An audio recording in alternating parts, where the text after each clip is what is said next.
Hi everyone, welcome to another installment of Family Crafts brought to you by the Erlen Lee Museum in Stony Creek, Ontario. My name is Barb and today I will be showing you how to make some family-friendly crafts for the upcoming Valentine's Day.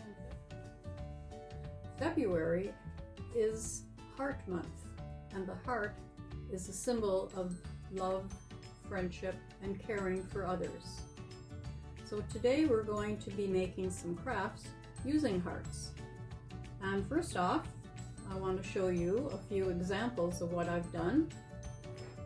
And you can see this one here is a button heart, and that's what we're going to feature today.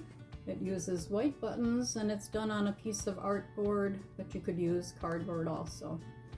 And it could be framed, which would be very nice. Mine is just sitting on a stand. Now these are done as magnets, and of course they will go on my fridge afterwards.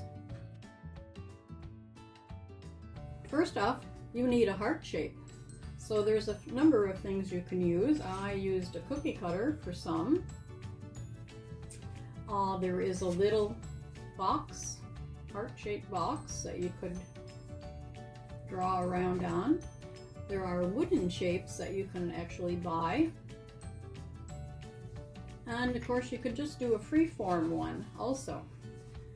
Now to make a template, which is your pattern, I like to use bristleboard or like cardboard from a cereal box or a cracker box. And these can be used over and over and over. So what I cut the hearts out of was foam sheets. You could also use bristleboard, and I cut some out of felt. Okay, so I've got different sizes. You can use whatever you have on hand. Well, where do we get our buttons from? Well, back in the old days, we had button boxes or tins or jars, because guess what?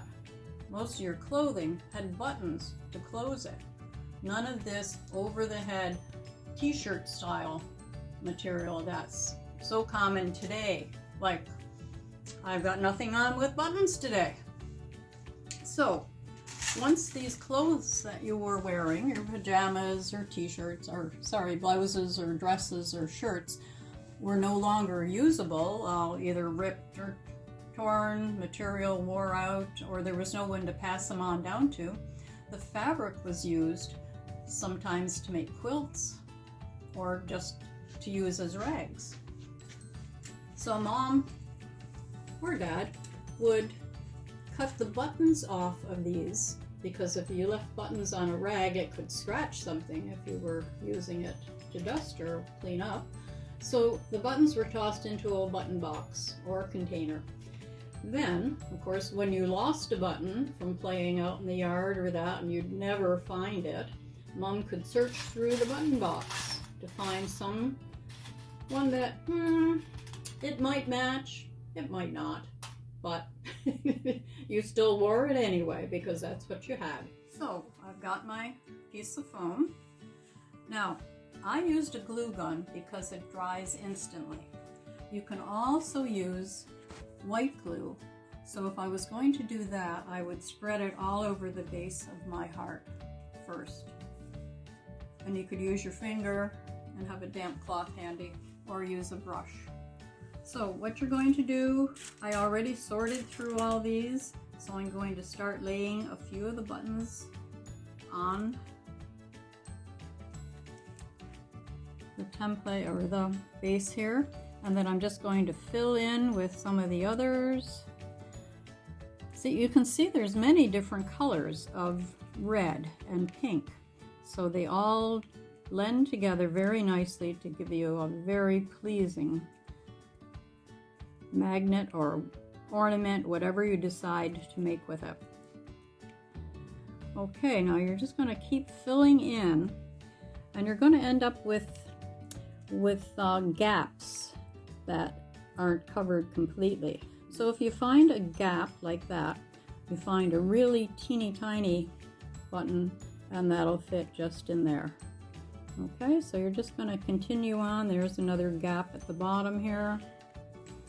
So once you get your background in, you're going to fill in the middle. And now you could leave this as is, just one layer, or you might want to build up like I did on these to 3 layers, or however you want.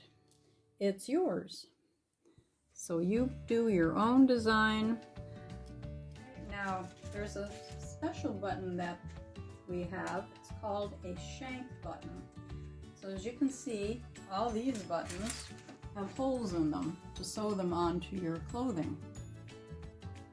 Now a shank button is perfectly flat on top with no holes.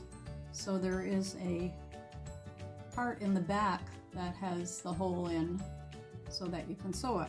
These are super for filling in some of these gaps. So I've got a red one. Now, special shank buttons have bling in them, rhinestones or other colored stones, and those are lovely to use to give your ornament or magnet a little bit of character. I would like to remind you to show love and friendship and caring all through the month of February to your family, friends, and neighbors, but again, all through the year. Okay? And have fun, because crafting is fun. So, happy crafting!